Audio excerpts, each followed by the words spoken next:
No, up to Delaware, Ohio. Oh, we're live. Welcome to the Enhance Your World show. um, Welcome, I'm everyone. I'm Join our co-host Chris Alba. conversation. Yeah, we were just waiting for the computer to kick in the That's right. broadcast. Um, Yeah, so exciting show today, of course. How to authentically manifest, and um, Larkin, would you like to talk a little bit about the discernment between authentically manifesting and manifesting based on the expectations of our outer collective or outer society? sure. Well, Okay, first of cool. all, welcome to all of you guys on the rebroadcast and the live. This is actually a really powerful topic, and I think Chris asked me to start this off because I've been obsessed with this for a long time. I've been coaching this for 15 years, and that was after spending 10 really intense years intentionally focusing on manifesting. And we want to decipher today between really authentic manifesting and what you guys hear. You guys hear the term manifesting thrown around all the time. And so, authentic manifesting would be important anyway, because that, is talking about remembering who you are, getting to know who you are, not necessarily finding out who you are in search of who you are, but remembering and then creating based on that. And that's a whole different topic. So each one of these sentences I share with you could be a whole week's long lesson. And believe me, I've done that. That's why clients can take a good 3 years or so to really learn to manifest. And it can take longer than that. But I think to talk about the difference between authentic manifesting and other forms of, what we call manifesting that's kind of being taught and thrown around out there, we have to get down to the basics of, if you're going to authentically manifest, don't you have to be authentic? Because we don't manifest what we want, we manifest who and what we are. Our manifestations come as a reflection of our state of consciousness, our vibrational frequency, and our choices are basically, as a human being, our habits and repetition. So it is about mindset. It is about, as Dr. Joe Dispenza and, a lot of other great teachers talk about, the mind and the body and all that great stuff. But, if we go down to the foundation of asking you, are you authentic or not? I would say, if I were to guess in a percentage, 99% of people that I say, you got to be authentic or are you authentic, would say, well, of course I'm authentic. Everybody thinks they're authentic. And the real hard blow there is, at some point in your life, you find the gaps where you're not, if you embark on this journey. And that's not, I think it helps if you don't look at it as a negative thing. It doesn't mean that you're intentionally fake or you're trying to pretend to be something you're not, or anything intentional. If you find areas where you're not authentic, it simply means you're trying to be something that's out of alignment with your soul, with who you really are, right? Or, oftentimes we use it as a defense mechanism or a protection mechanism. That is one of those things we have to discard as we want to manifest something new and better, right? We have to get out of our comfort zone. We have to discard old habits that maybe we needed, that at some point protected us, that don't protect us anymore. Mm-hmm. So I think if you guys are really interested in what is authentic manifesting, you have to go back and start with, if you're training with someone or you're studying manifesting, are they teaching and encouraging you to look within and become authentic? Okay. Now we can look at that at all different levels, right? We can say, well, if you wear makeup, I've got lipstick and eyelashes on today. If you wear makeup, does that mean you're not authentic? Well, I'm a very expressive person. I was a ballet dancer. When I get on my videos, I wear lipstick and eyelashes usually, because why? Because it makes it more of a personal connection. My eyes are bigger. You can see me. I'm better to look at, hopefully. But the point is that it's more interesting and it's fun. For me, it's an expression, right? It dramatizes an expression of who I feel I am. So that doesn't mean you're not authentic. If you go and you are dating somebody and they like to water ski and you don't like to water ski, and you decide to try water skiing, does that mean you're not being authentic? No, it means you're trying something new. So I'm trying to keep this as a real short summary here. But you guys, if this is new to you, it's important to understand that what you put out is what you get back. So we talk about like attracts like. Well, essentially, that's what that means. So let me give you some some examples. If you feel like everybody treats you like shit, but you think you're the sweetest person that's such a giver, okay, there's two eye-opening ahas that you could have there. One is that you're either not as nice as you think you are. Maybe you're pretending to be nice as a protection mechanism, or you think you're being nice, but maybe your intentions aren't as genuine and authentic as you think. Maybe you're giving off a vibe of really wanting something or wanting something from people.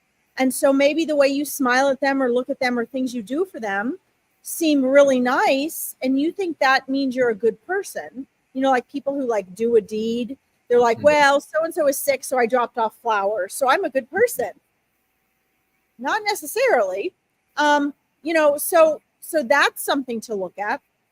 The other thing is maybe you really are the kind of person you believe that you are, but perhaps you have beliefs in that 95% of your subconscious mind that don't allow people to treat you the way you want to be treated, right? So perhaps you really are a nice person and people really do treat you like shit. And you're like, well, I don't treat other people badly. Why do they treat me badly? But if you had experiences or you have a belief in your subconscious mind that says, you wouldn't be aware of this, by the way, it's in that 95% of your mind you're unaware of, but that says, you know, I'm not worthy and deserving. My parents treated me like shit, so it's okay. Or maybe you don't realize people are treating you badly until you have a certain circumstance or you reach a certain age. Well, your belief system is what's throwing out the like attracts like, right? What you're going to get back. So what you're going to get back is people treating you badly. So anyway, as Chris and I move forward today, we're going to show you examples and we're going to talk about what is marketed and taught as manifesting and some of the surface level things that people think don't work that actually do work if you're authentic. And then we're going to show you today, briefly, of course, just in this hour, we're going to take you through a journey of what can you do to find out, A, am I authentically manifesting or not? B, how can I shift what I'm manifesting? And C, what can I do to move forward if I really want to create long-term transformation in what I manifest? Hi, Christina. Over to Hope you. you're having a wonderful day as well. And just to share a story about what you just, about what you were just sharing, from my personal experience, I have a friend of mine that reached out to me. It was a few weeks ago, and he said, "I have an apology for you." And hello, Melody. And I said, "You do? What did you do to do me wrong? Like, I didn't think there was any issues between us, and whatever." He said, "Years ago when I met you, I felt like you were trying to sell me something. Like you were trying to be like a super nice guy and super helpful and try to help people up, when they're feeling bad, you're trying to make them feel better and, those types of things."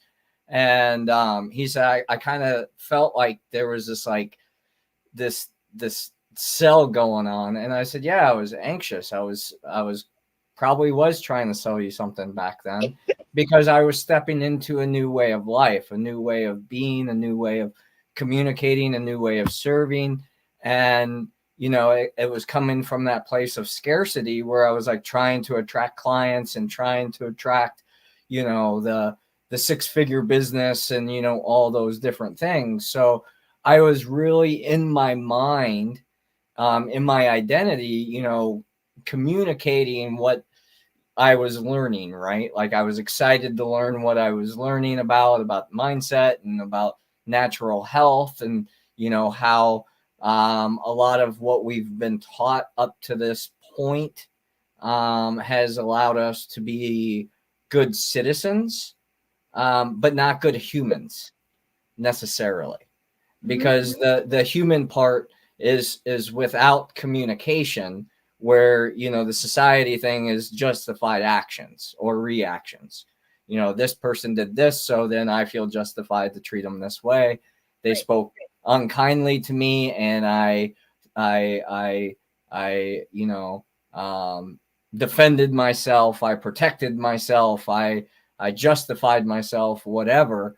And what I've learned through this experience is a lot of times when people share things with us that we don't like, that's what we need to hear.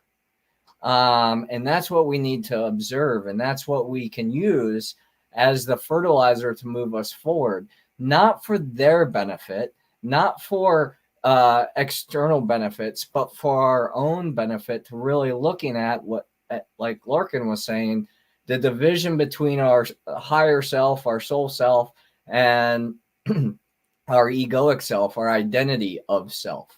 So a lot of people go around, and I include myself in this as well. I'm releasing this habit more and more every day.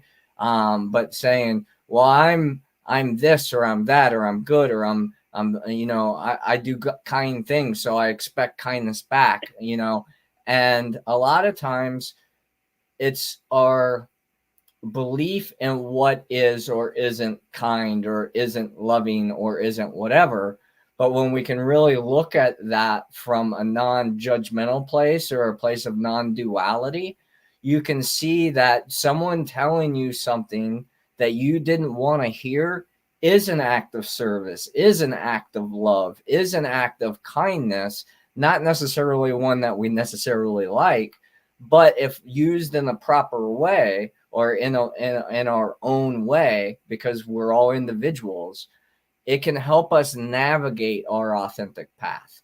And I think really the manifesting is just that, right? We need resources so we can walk our authentic path.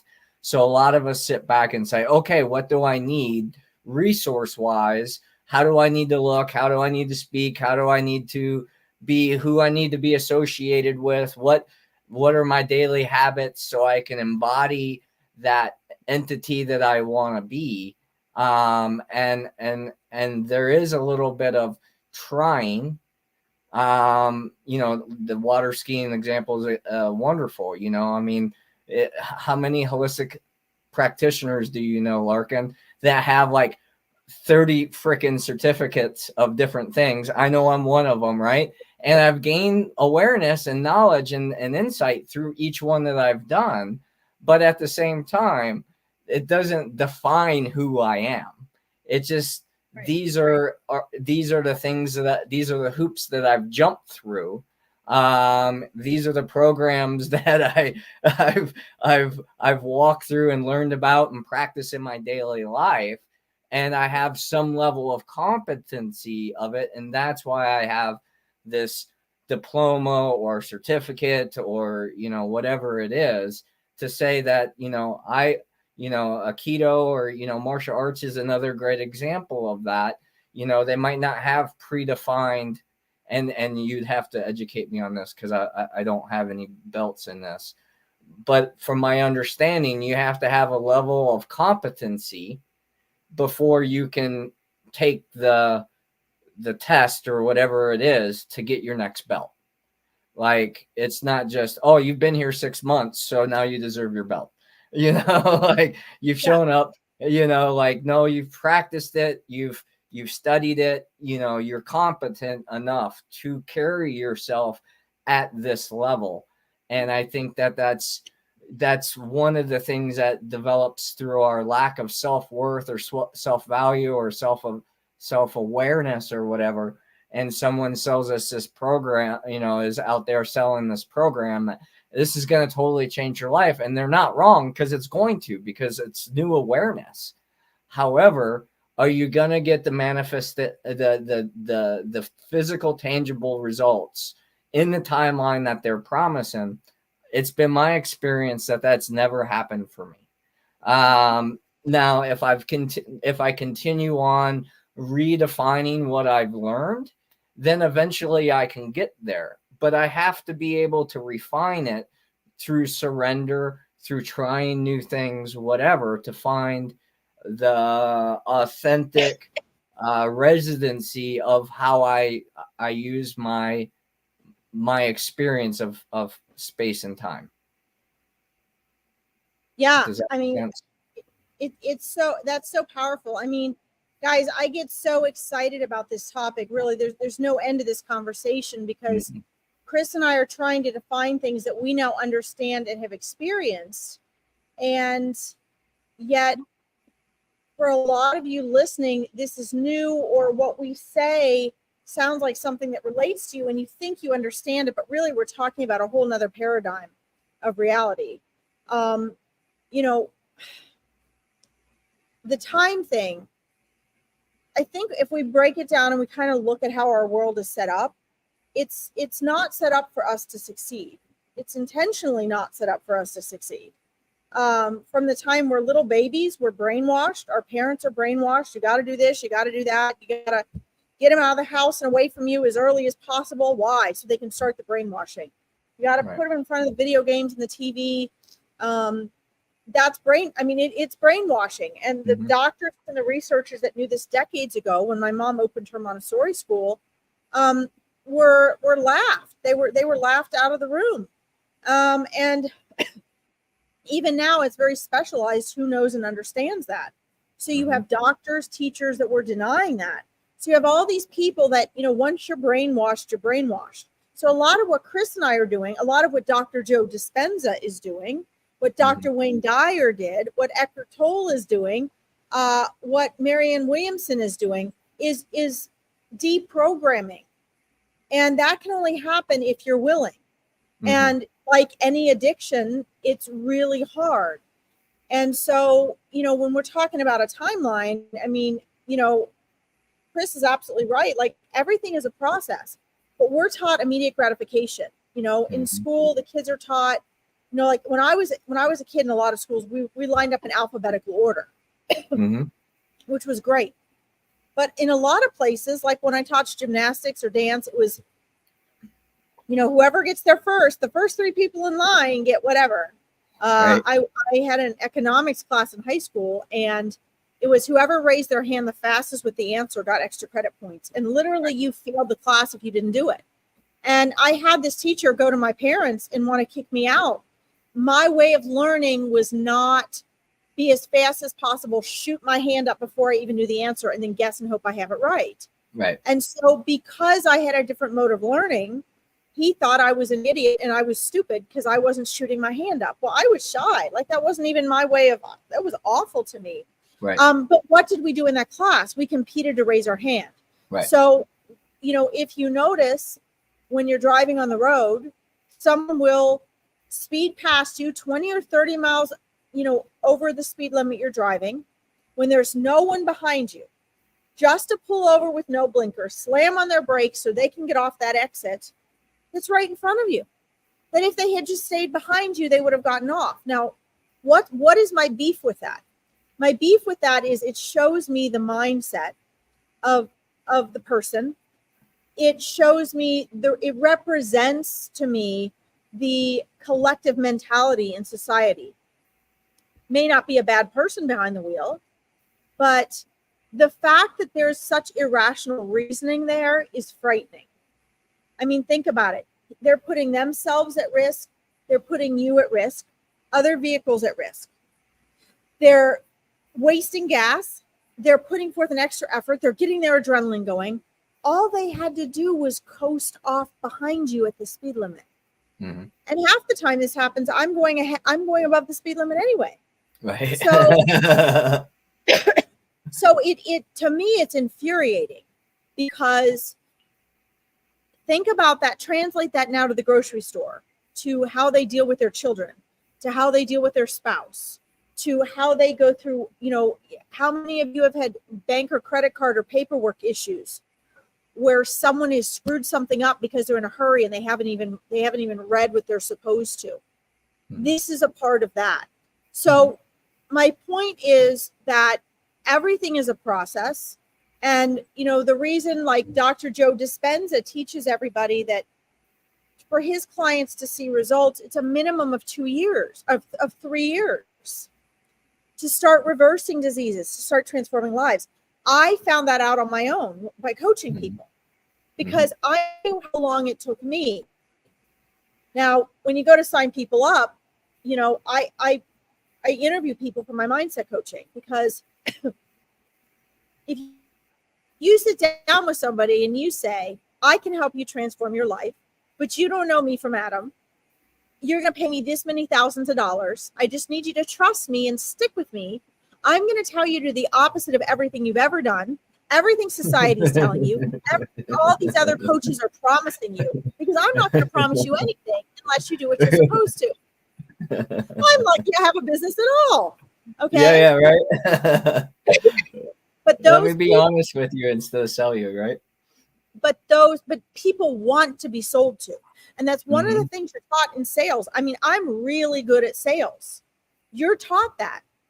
Right. Unfortunately, you have to offer people something they want in order to get them to sign up for what they need.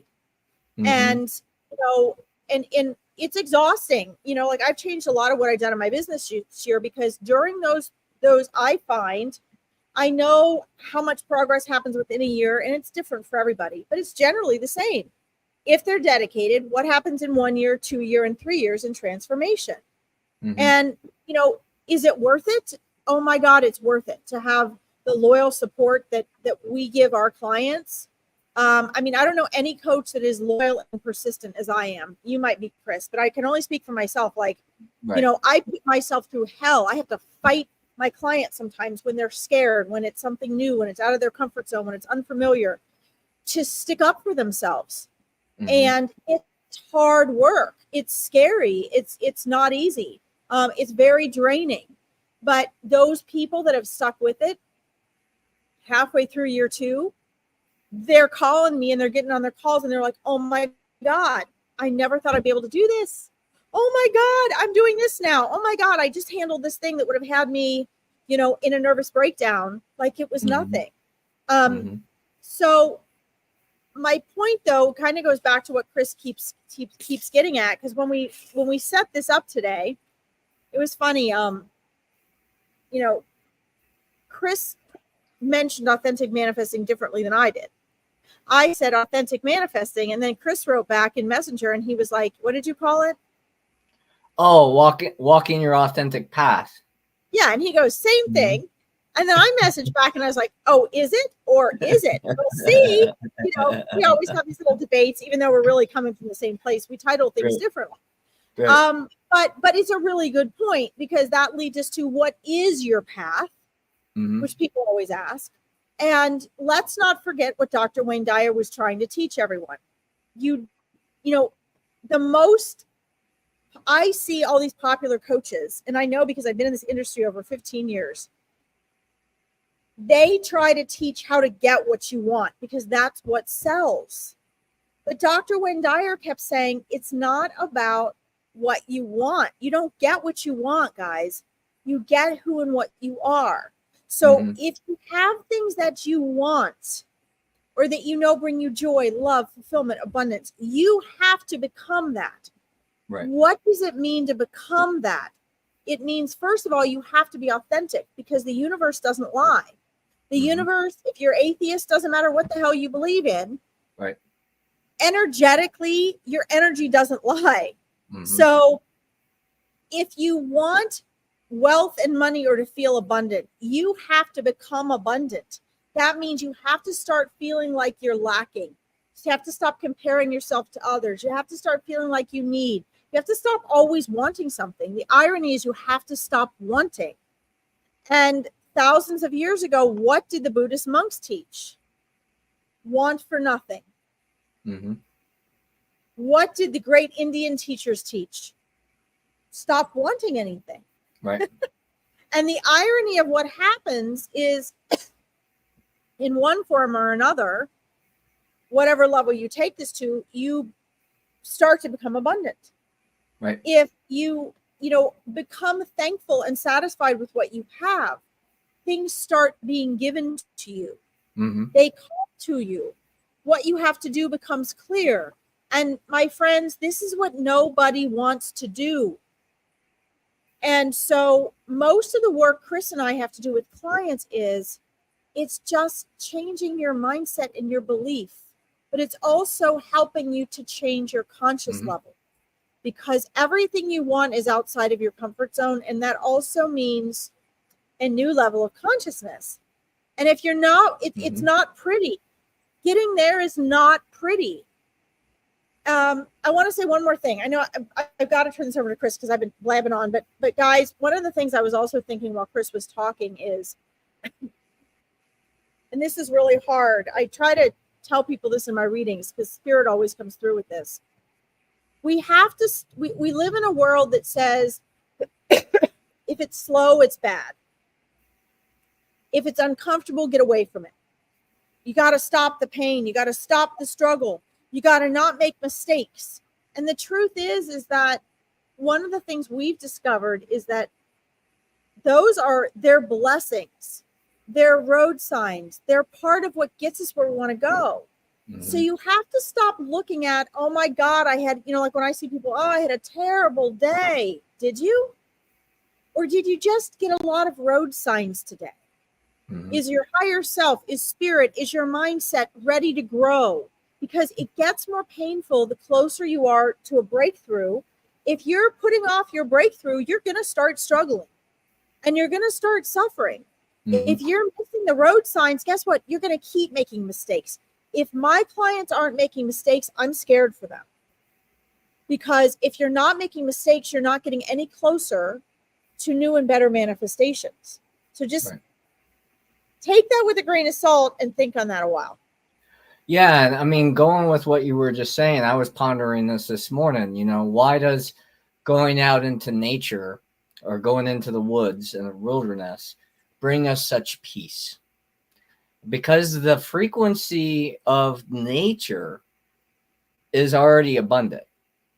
It has everything that it needs, and it has its own timeline, right? Like we try to force timelines, we try to shortcut them or whatever, and that's part of our blessing and part of our curse as human beings. But nature doesn't care.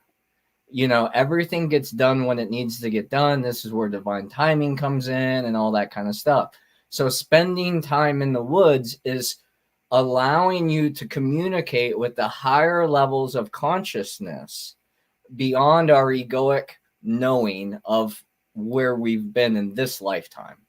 And it helps us align. You mentioned abundance, and yesterday I was in my garden, and I'm looking at the abundance of food in the garden, and I'm thinking, man, what a blessing it is to have the ability to forage and find food and to grow food intentionally, because that fulfills a need that I have to sustain my life. That's a need. And when you have your needs covered, which, food, shelter, water, connection, there's really nothing else to want for outside of personal pleasure. And that's where the marketing departments of all our companies come into play and say, ooh, there could be a void in this place, so let's fill that void with our product or service, and then it's going to be valuable to other people, and we'll charge about this much, and because they're getting a service for it. And if anyone's ever been a self-employed service provider, most of us would say we have to charge less than what we truly feel we're worth, because what we're offering, our time, our knowledge, our expertise, all those different things, is invaluable, because those are the things that we've invested our whole life into acquiring. And what we're trying to do again is condense time frames for people to make it their A to B a little less of a roller coaster, which can be fun and exciting. But at the same time, when you're really deep down in the valley of the depths of consciousness of desire and despair and those types of things, lack and those types of things, it's really hard until you become conscious of your own innate self to pull you out of that. There isn't a drug, there isn't a product, there isn't a service, there is nothing that can actually do it for you but you.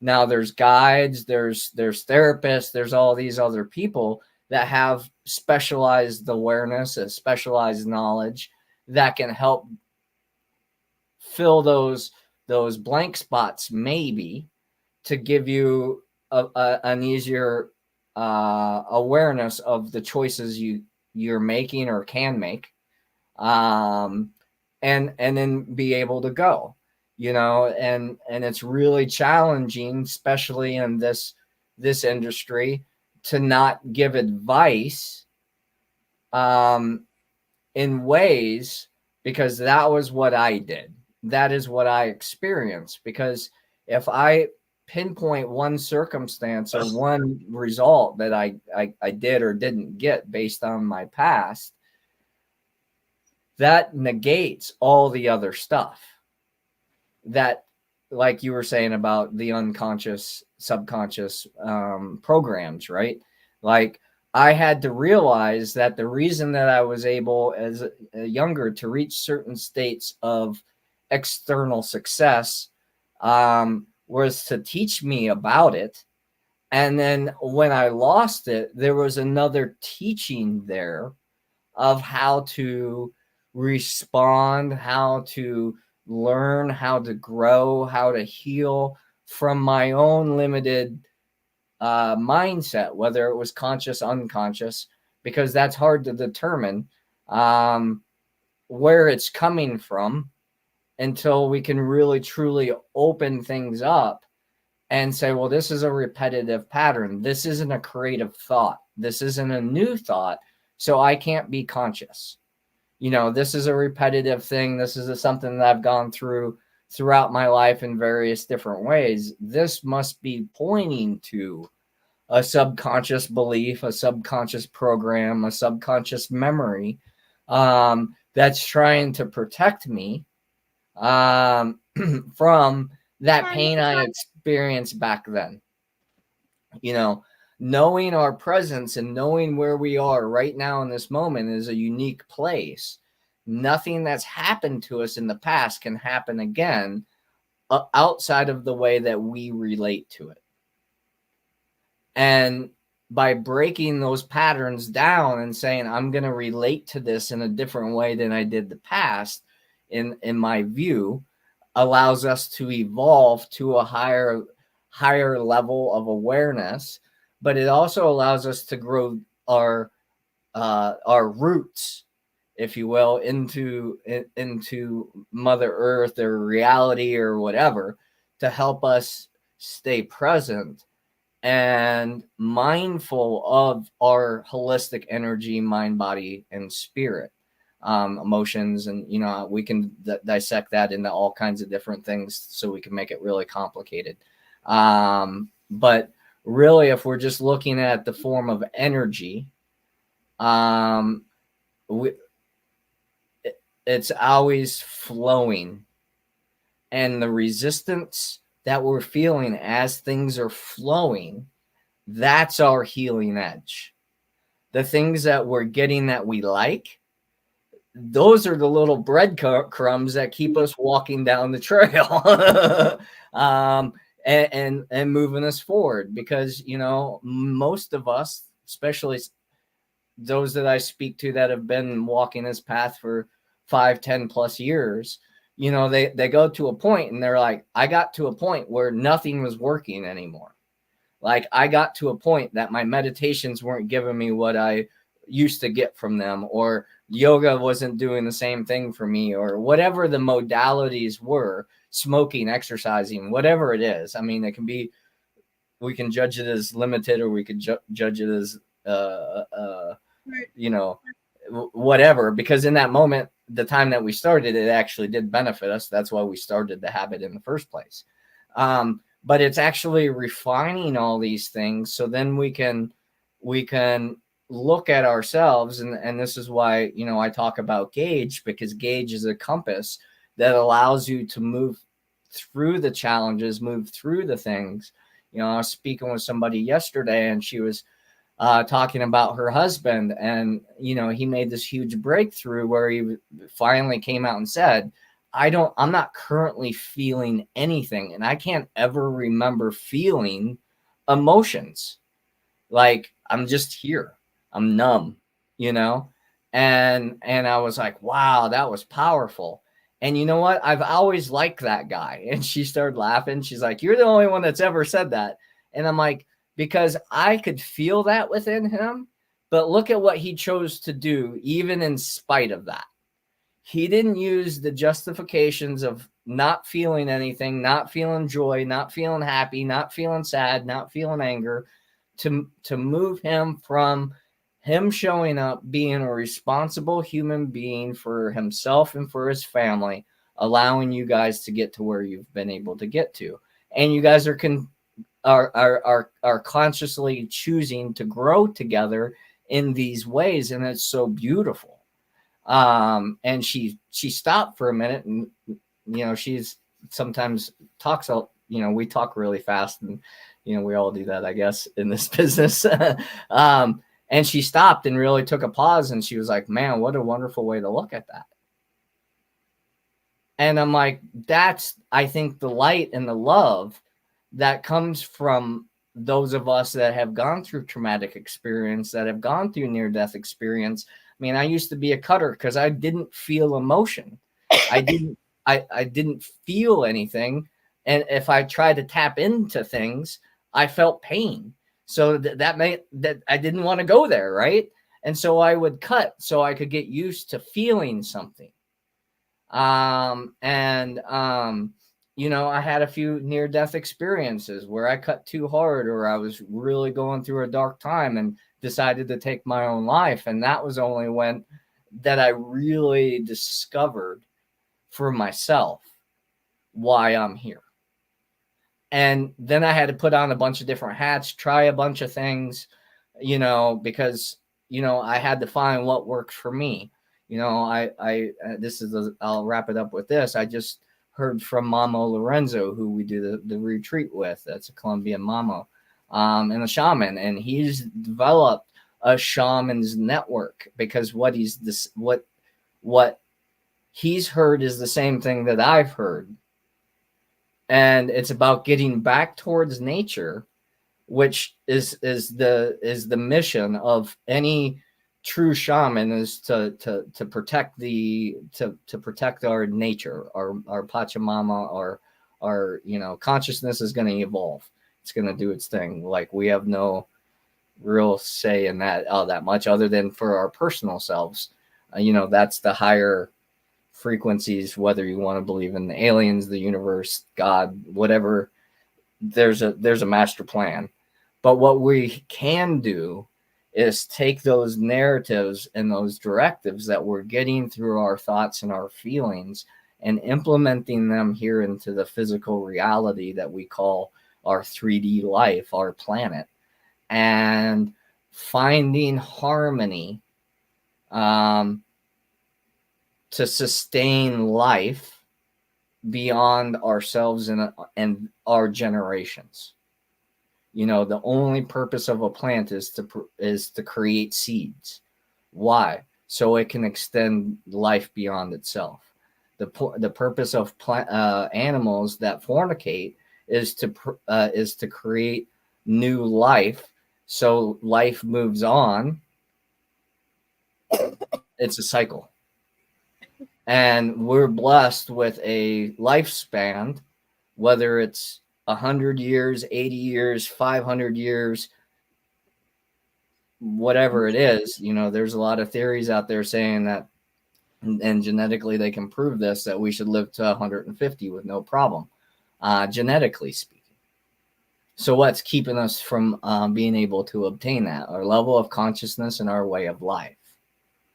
And those things, I don't have the answers to, because when they ask centurions this, when they ask, people that have reached those plateaus, the only thing they said was, I light to moderate exercise, I socialize, I'm happy, I enjoy my life, I spend time with loved ones, I eat fresh and clean food. And they were all different based on where they were in the region of the world. And I think those are our commonalities that if we can focus on, I mean, look at the hype around GMO and organic, and there's a huge push right now where everyone's like, they're poisoning us. No, you're poisoning yourself. You're choosing to buy those foods. You're choosing to do those things, and they're just making it available for purchase. So it's not their fault. It's your fault for putting it in your body. You're the line of last defense. Now, if you're unaware, like many of us have been and continue to be, it's something that we have to personally decide that we want to go learn outside of what we've been taught, so we can have a new way of doing something. And I think that's where manifesting authentically is really important. Coming from a place of, what is it that I absolutely need to have, and what would be a nicety? And the niceties, are they sustainable? Would be the question that I would ask. Don't start a habit that can't last forever, because then one time you're going to have to quit it, and then you're going to be challenged. But that's part of our evolution. And we don't know for sure of anything except for in hindsight, and then we can only be aware of what we've been able to observe up to this point in our life. Yeah, I think wow, there's so many directions we can go with this. I think, first of all, Chris and we're in that shaman category of really encouraging nature. I did say hi to you, Tanya. Welcome. And yeah, I remember, Tanya, we were talking, you said you learned my granddad, Reuben, was a shaman. He's trying to teach you about bark healing. Yes, I remember we talked about that on some of our online readings. This is, there's two different areas I want to respond to what Chris said here, really. And one is that radical responsibility part of, okay, yes, they're poisoning us, but it's your choice. Once you become aware, ignorance is bliss, right? But once you become aware, what are you going to do about that? A lot of it is, it's not that the information isn't out there. Remember, guys, we like being brainwashed. We like our comfort zones. It is, think about it.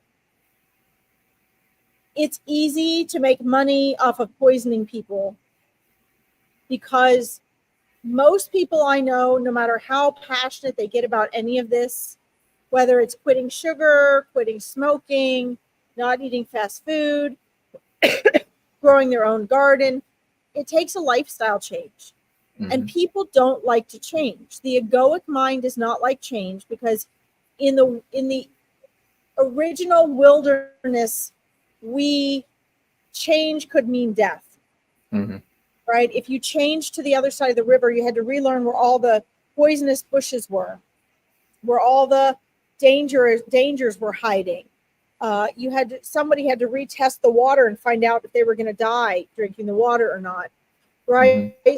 So innately, since our human brain has not changed in over 10,000 years, Our egoic mind is the same. So we're living in a world now where we don't need our egoic mind to keep us alive the way that we did, but it's just as active.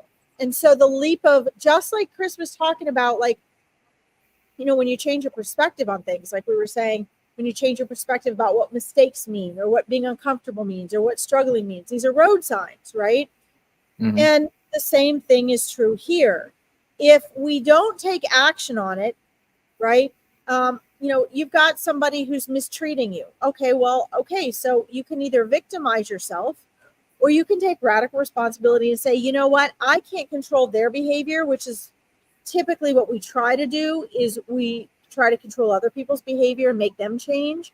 But you can control how you respond. You can control how much time you spend with them. People say, oh, no, I can't. It's my child. I'll tell you what, you always have more choices than you think. Always.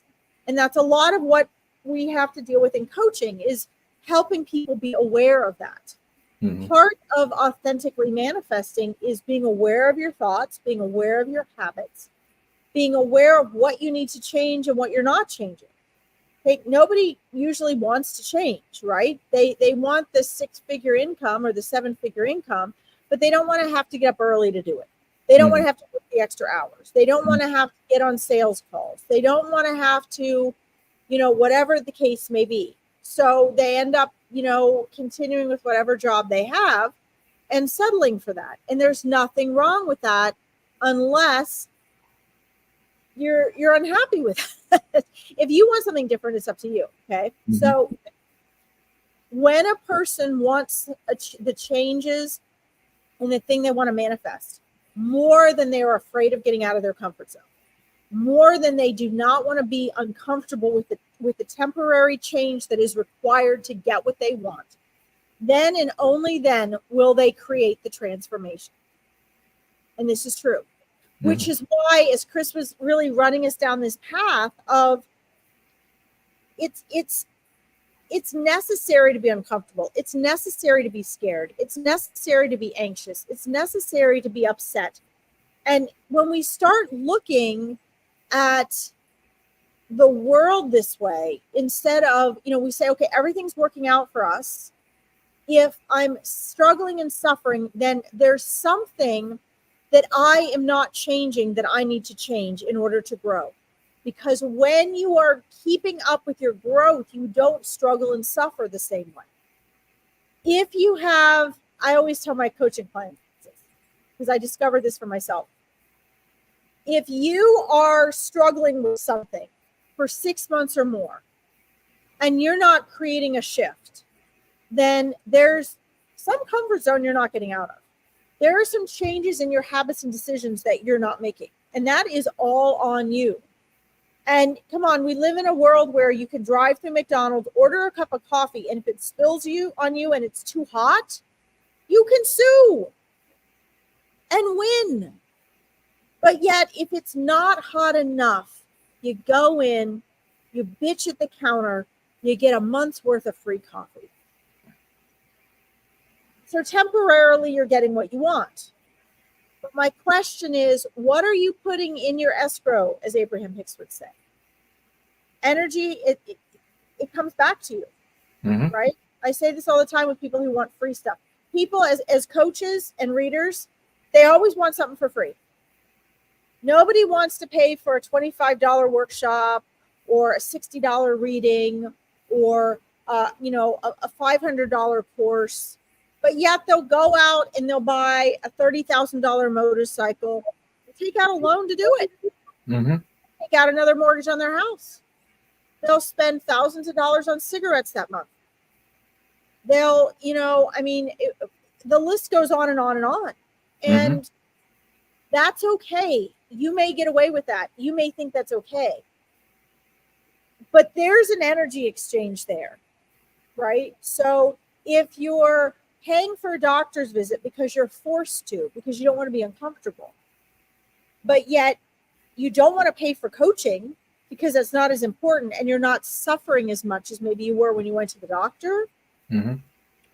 As Chris was saying, really what we do is priceless. And as you take what you learn and your experience, that becomes priceless to you and to others as you become an example.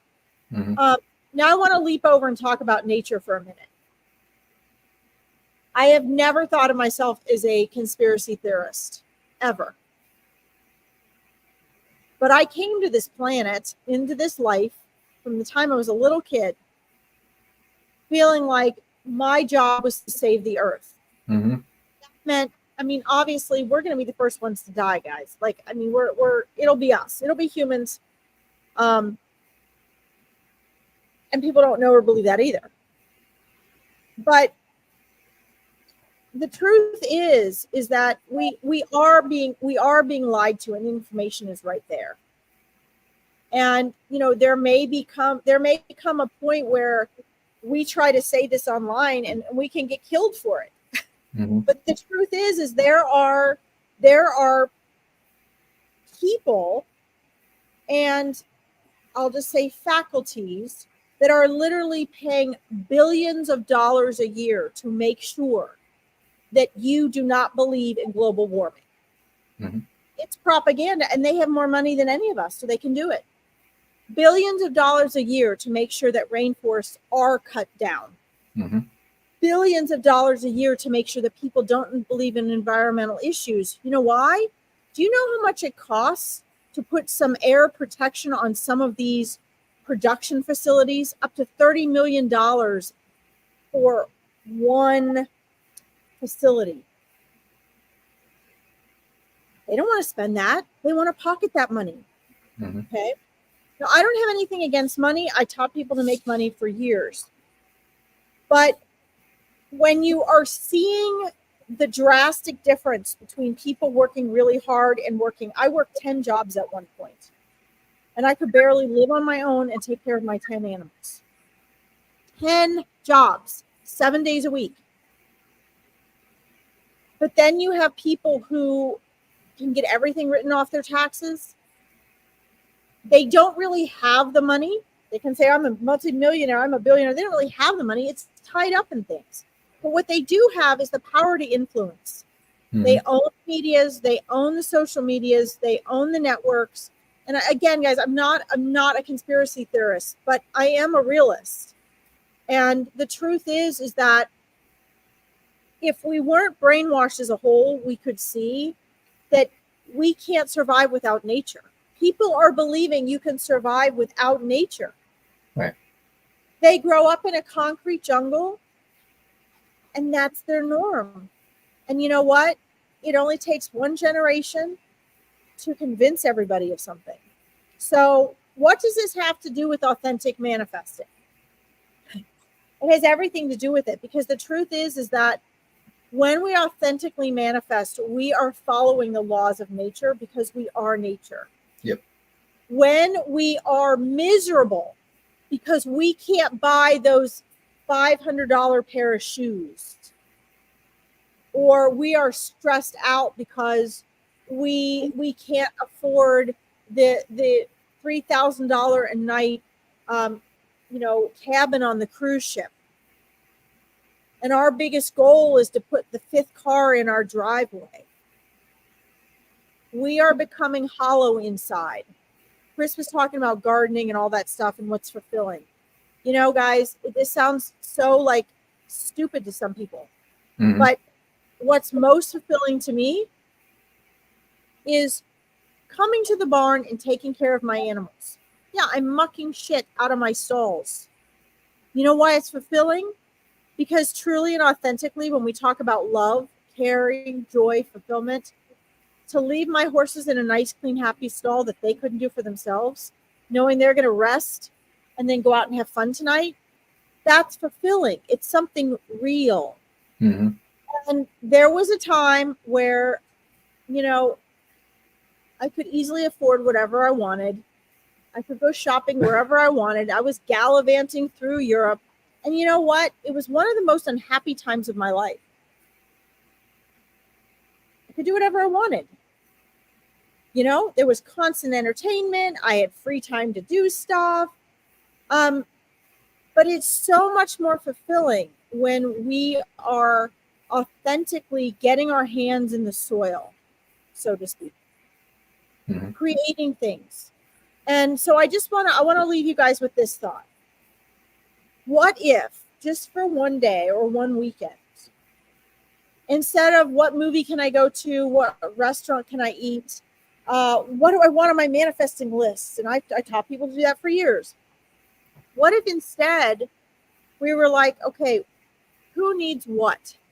What needs to be done here? Whose day can I make better? How many little frogs and insects have I saved today? Who have I connected with? What does it feel like to make bread without a bread maker? Slowing things down and doing things in our nervous system. And for a lot of you, this is going to sound not fun. Ew, God, why would I want to listen to Larkin anymore? When I've got all these coaches selling me things. Well, let me tell you about those coaches. A lot of coaching with a lot of people, especially women who are out for women. And I will warn you, be very, very, very careful. Because most of those women were abusing women more than any male trainers or coaches I know. They knew their vulnerabilities. They knew their buttons. They knew what they wanted. They knew how to talk to them, and they knew how to be an example of what they wanted. And so they set themselves up to be admired by these women. And all these women were drooling over this one. They want her private jet, and they want to go to Greece, and they want all these things. And the truth is behind the scenes, when I left her program, I said, no, I'm not going to pay you the rest of this because you are abusing the women in here. And she took my testimonials and she blocked me from everything. And she is still sharing those testimonials, which I could technically sue her for. Because she got me before I realized what was happening. So my point is that get to know yourself first. It's a journey. Who are you authentically? And you don't have to know to move on and create with your life. But instead of reaching out and comparing yourself to everyone and trying to manifest what you think everyone else has, guys, you're only going to be really happy 50% of the time. You can be joyful all the time. Mm-hmm. But our world presents a reality that is not possible. It is not realistic for everyone to be a billionaire with 10 houses, 40 cars, to work 3 hours a week from their laptop somewhere. I'm not saying it can't happen. What I'm saying is what you'd find is that's not really what you want. It's what you think you want because it's being programmed. Right. I know I've been out on a tangent, but the best thing you guys can do is learn to be aware of your thoughts and distinguish your thoughts from your intuition. Get to know who you are. Find what brings you the greatest joy and fulfillment and start following that path. Make sure you get out of your comfort zone. Recognize where you're struggling and suffering because that is a pointer as to what comfort zones and choices you're not getting out of and you're not making. I do see your wonderful comments, Christina. Yeah. Gratitude. Yes. Gratitude. Which is important because if you don't have appreciation for what you have and the things that you don't have yet, you will never be able to, we'll talk about it in metaphysical terms, maintain the frequency of your conscious vibration enough to bring in what it is that you want. Because that is the ultimate act of receiving, and being aware and acknowledge that what you have is absolutely what you need to have in this moment. And the things that you want that aren't here are only to help you fuel you towards a desired life. You know, I was thinking of, as you were speaking, Jim Carrey. And, he said once, I wish that everybody could achieve success and riches in their life one time, because then they'll realize that it's not there. But until people have gone through, just as you said, I had my own version of it. And I could remember sitting back going, this isn't it. Like, I'm helping all these people, we're making money, we're having fun, we're doing all this stuff. It's great. But at the end of the day, I was done. I was exhausted. I didn't want to continue to just throw content out there, throw events out there so we could continuously keep the entertainment wheel going. And that's why I chose to shift my reality into doing this. Was because, and it's still, I'm still challenged with it in these days, sometimes creating events that are more fun than healing, because that's my expectation, right? Like, I want people to have a transformational experience. But it's really hard, as you know, Larkin, to sell like transformation. It's gonna suck at first. And if you're gonna be authentic about it, you need to talk about that. In my view, it's not all sitting real stuff, right. Like, it's not just sitting around all the time getting high and doing mushrooms and hallucinogens. They're a great time and they're a great tool in my practice. But at the same time, and meditation's the same way. You can sit on the meditation mat for 10 hours a day, and not put any action behind what you're meditating on, and it's not going to bring you the results. So it's going to make you feel safe. It's going to make you feel comfortable. It's going to make you feel like you're moving towards something.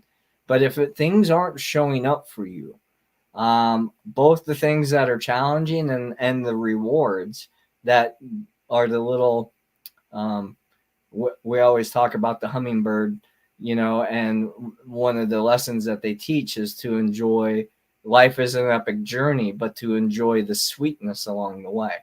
So when we're met with those met expectations, those rewards, those pleasurable things, those are there to help sustain our energy to grow through the challenging times, not to just get, I got the good stuff, now I'm done. Well, once that's used up, you're going to have to go after it again.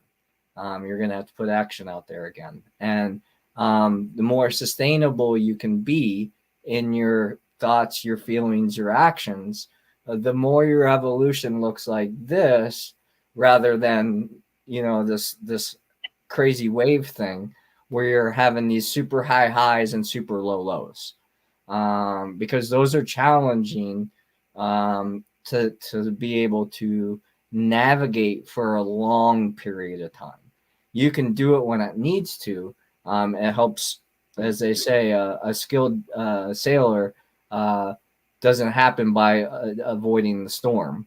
You have to go through the storms, develop your resiliency, your strength, your patience, your understanding, those types of things. You're going to have to deal with challenging people, so you can develop those skill sets of how to work within yourself as well as the difficult person, and be able to navigate it into a win-win scenario for everybody that's concerned.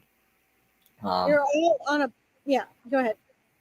I was going to say, and that to me is that to me is the manifestation, realizing that the people in your life are here for that purpose, to help you grow into that person that you're supposed to be, and that beingness through the action of what we do with our conscious, our day, is what brings in the effects.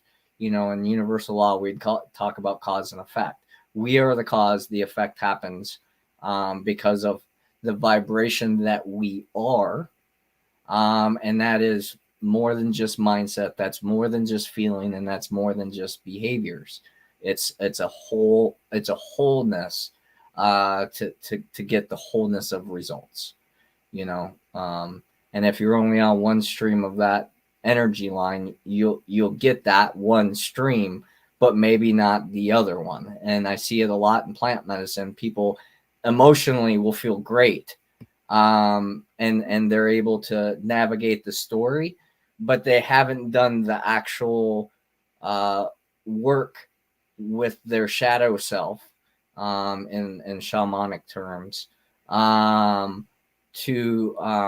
put the light into the shadow, and actually bring it into the light. I asked a friend the other day, the difference between demons and angels? And she said, and I'd love your response on this because this is your jam. And she said, what? And I said, the demon is the one that finally was accepted and loved for what it was, so it turned into an angel. It was that angry little kid that wasn't played with, and somebody paid attention to him, and now all of a sudden their heart melted. And that's the unconditional love that we speak about, but we can only truly really experience it in the moment, within the relations of ourselves and other people, and planet and all that. Yeah, I mean, a lot of it's just terminology, like, Right. It's the same. I always telling people, bring, it's all about awareness. Without awareness, you have nothing. Right. I talk about it being the 95% of your mind you're unaware of. Right.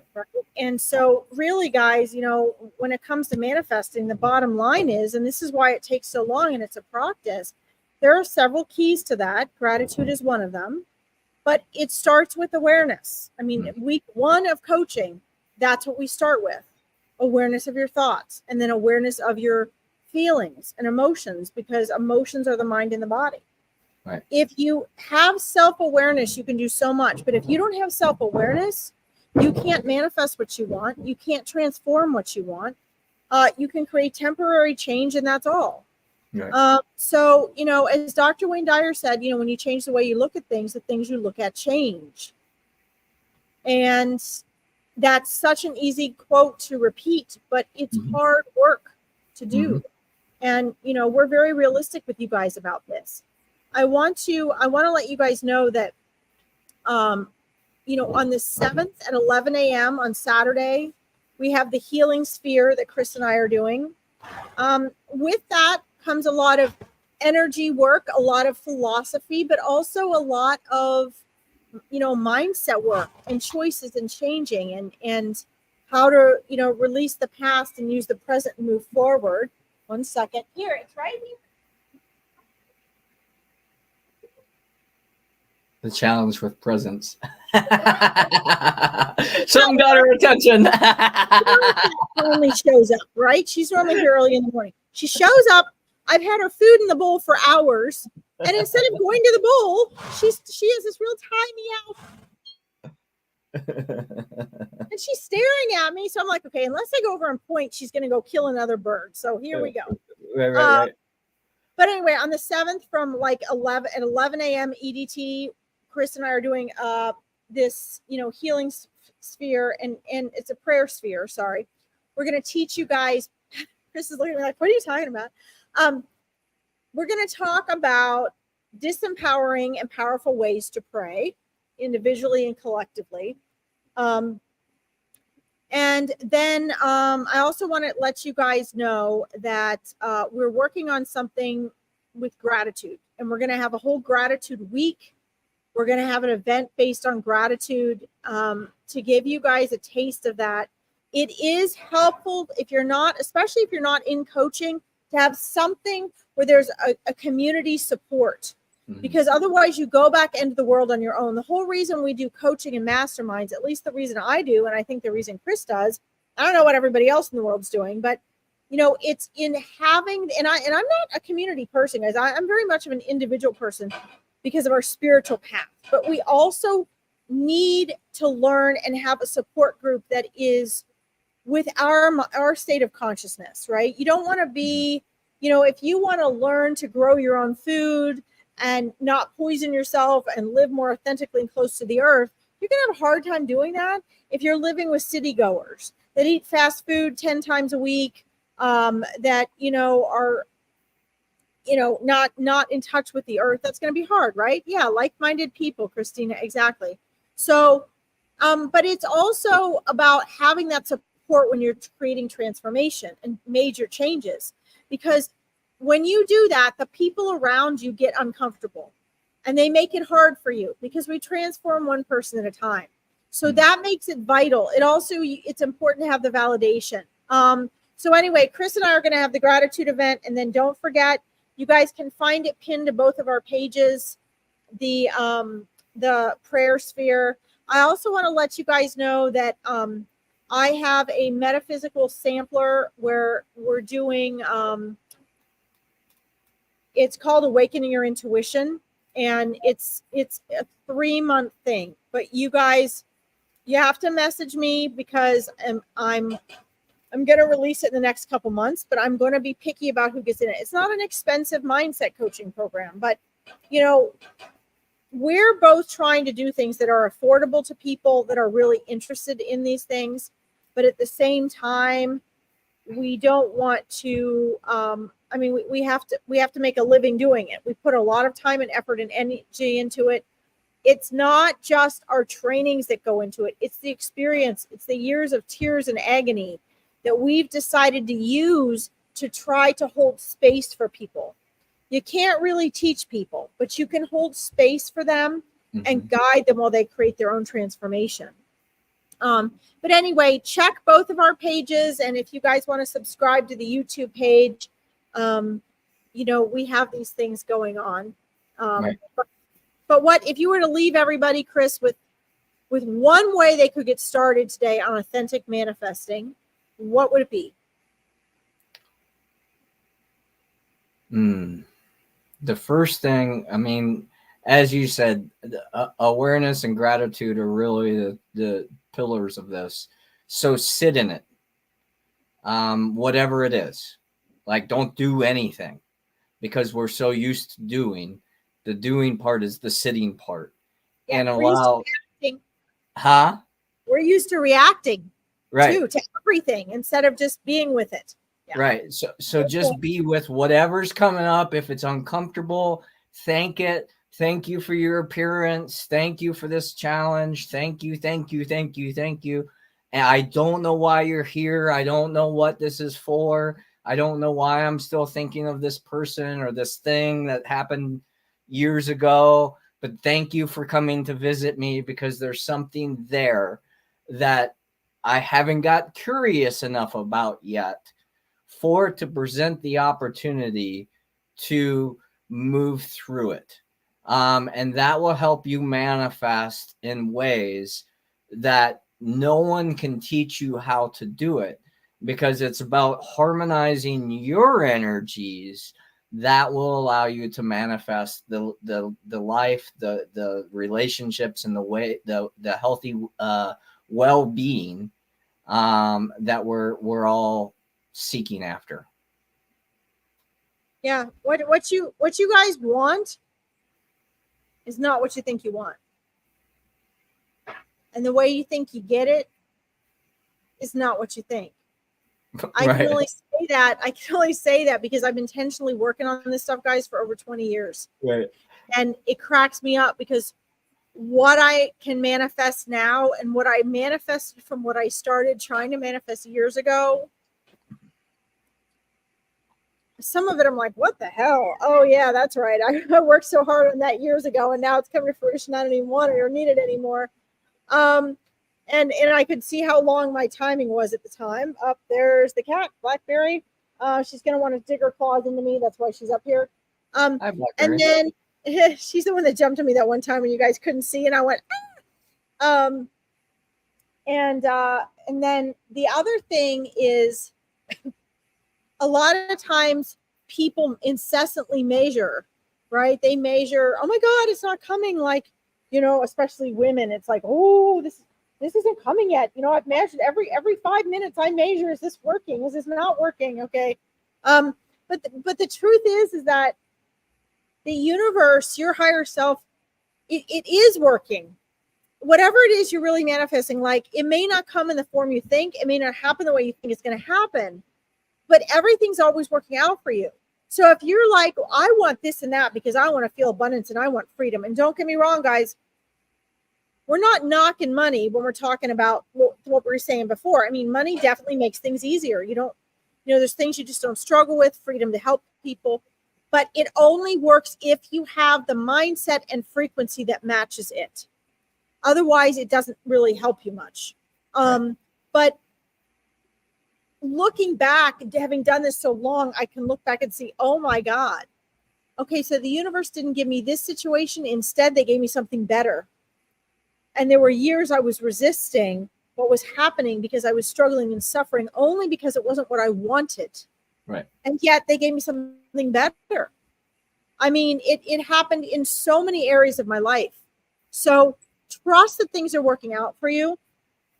And, you know, work on your awareness. I would say what Chris said, sit with it and let awareness be your game.